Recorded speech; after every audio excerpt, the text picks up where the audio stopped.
Once you've been on a few cruises, you'll start to form a list of your favorite and your not so favorite cruise ports to visit. Today we're going to cover the top 6 cruise ports that people in our cruising community say that they have no interest in visiting when their ship goes there, and why they would much rather just stay on the cruise ship that day than go out into the port.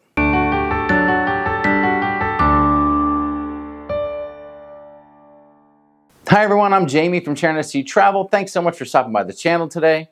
You know, there was a time when cruising was all about exploring new destinations and experiencing the cultures of the cruise ports that were so different from your own home. Nowadays, cruise ships are much more than just the vessel that would take you to these new places.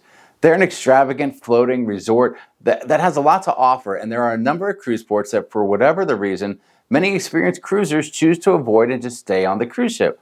Now, we asked the question and got over 100 responses. What cruise port do you not get off the ship for, and why?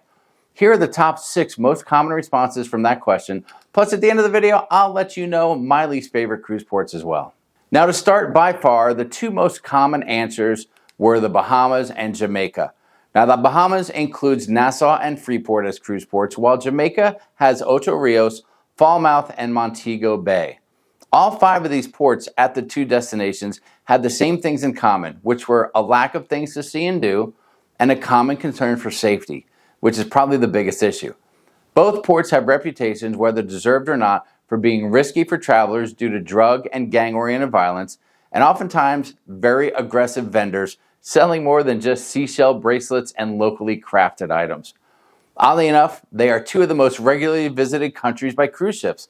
I actually did a video recently you can check out here about U.S. travel advisories and how they're affecting cruising, and these 2 destinations were definitely mentioned a few times. All right, next up is a port stop you might encounter if cruising out of the West Coast, especially on shorter cruises, and that is Ensenada, Mexico. Ensenada is just about 70 miles south of the U.S. border, and it's not usually considered a vacation destination like many other Mexico cruise ports. It's a more commercial port that kind of puts you right into the middle of the city as you get off the ship, and many people say that unless you just want to grab some local Mexican food and drinks for the day, or just do a little souvenir shopping, there's really not much to do or see in this cruise port. There are no great beach destinations to speak of, and there's kind of a lack of local sightseeing. Plus, safety is a common concern here for many cruisers. Now, I'm sorry, Ensenada, but you made the list of cruise ports that are better enjoyed on the cruise ship. Another popular port for staying on the cruise ship is Belize. Now, this cruise destination is on the Caribbean coast in Northeast Central America, and it's a pretty regular stop for cruise ships. It's a tender port, and that means there is no dock, so ships have to drop anchor about a mile out from land, and then smaller boats called tender boats transport cruisers to and from the cruise port. The cruise port itself is small there and somewhat underwhelming, and many people warn not to exit the port area on your own to just explore the city due to safety concerns. Again, there's a lack of close-by sightseeing or beach destinations near the port, and many of the popular things to see are longer car rides or water taxi rides away. Now, Belize does have some nice offshore spots, like Cape Hawker, but unless you take a cruise line excursion, they can be challenging to get to, leaving concern to make it back to the ship in a timely fashion. Number 4 is La Romana in the Dominican Republic. There are a few different cruise ports on this southern Caribbean island, but La Romana is the one mentioned a number of times as a stay on the ship destination.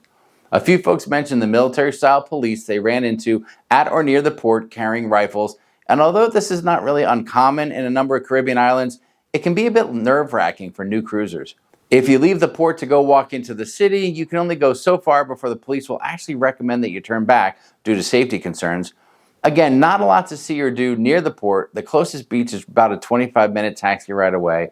A number of reports a few years back of tainted alcohol, resulting in 26 deaths and affecting some 80 more tourists, is also still in the minds of travelers, helping to make La Romana a little bit more of an undesirable destination for cruisers. Next is a port stop that was mentioned a number of times, and that is Progreso, Mexico. Believe it or not, this Gulf of Mexico port has a pier that's 4 miles long. That's right, the cruise ship docks 4 miles offshore. But unlike tender ports, Progreso actually built a pier that goes out 4 miles to accommodate the commercial cargo ships and the passenger vessels coming to that area. Now don't worry, there are buses and shuttles that get you to and from the ship, to the mainland, back and forth. But the long pier isn't the issue people have with this port.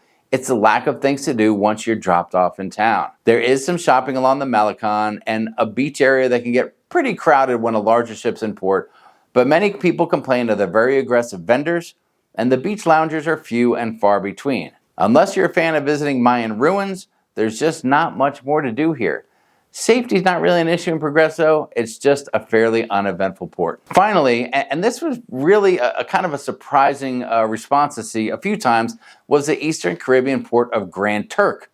This one caught me off guard because I usually hear people say good things about their time there, and we've been there a few times and have enjoyed ourselves, but the big complaint is there's really only like 3 things to do there. Now you can shop in the port, you can go to the beach, which is free. It's right there when you get off the ship. You can take a walk down the beach to hit up one of the beach bars that are kind of popular there, or you can hang out at the pool at Margaritaville, which is right there in port as well.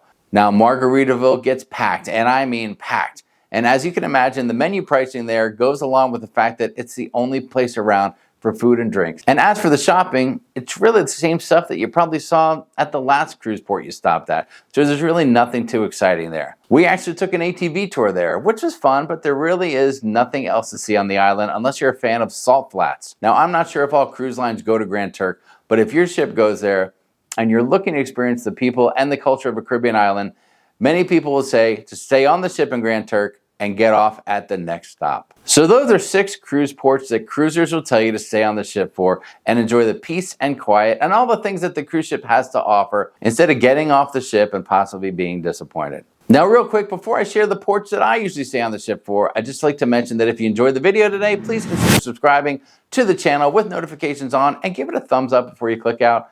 We always appreciate it. Now, I've been lucky enough to be on a lot of cruises with Sharon, the family, and I would tell any new cruiser to always get off the ship the first time you visit a port so you can check it out for yourself. I mean, you've come this far, at least get a souvenir if nothing else. But there are a few places that I now prefer to just stay on the ship and enjoy having the ship all to myself. Starting with Belize. That was mentioned earlier. I mean, the most fun I had there was taking a tender to the port, drinking a very big frozen margarita with Sharon, and then heading back to the ship. If you do want to get off the ship, book a cruise line excursion to one of those islands I mentioned offshore, one of the Cays, Cape Hawker, something like that. You'll get picked up directly at the ship and have a much better experience than going into the port and trying to make it there yourself. The next port I will usually stay on the ship for is one that has not been mentioned yet, and that is Costa Maya, Mexico. The port area has food, drinks, shopping, and a pretty big pool with a spring break vibe, but it really does nothing for me. There's not much else besides the beach club area, which is about a 10-minute taxi ride, or you can rent a golf cart to get there. A lot of people do that, and that's kind of fun. But we've gone to 2 of the beach clubs, and to be honest, both times we had bad service, and the beaches are terrible. I don't know what else to say. They're just lame. I have friends that have enjoyed Costa Maya, but for me, it's not worth getting off the ship. Finally, after a number of Mexican Riviera cruises, I have to say, unfortunately, Ensenada is a port that will keep me on the cruise ship that day. After a few uneventful visits, I've come away from Ensenada with 2 things. One is a nice souvenir shot glass, and the other is a fear of random street taco stands. Yes, that's right, I lost a battle with some chicken soft tacos in Ensenada, and they pretty much cost me the rest of the evening on a cruise ship and part of the next morning, if you know what I'm saying. So that's it for today. 6 cruise destinations that cruisers say they prefer to stay on the ship for, and a few that probably won't see the crew here from Sharonatsea Travel as well. Join our cruise community on Facebook by searching for the Sharonatsea Cruise Crew, and contact my amazing wife to book your next cruise with an experienced cruise pro that has over 50 cruises under her belt. Just email her at sharonatsea@gmail.com. It's right here. Thanks so much for watching, and we'll see you guys in the next video.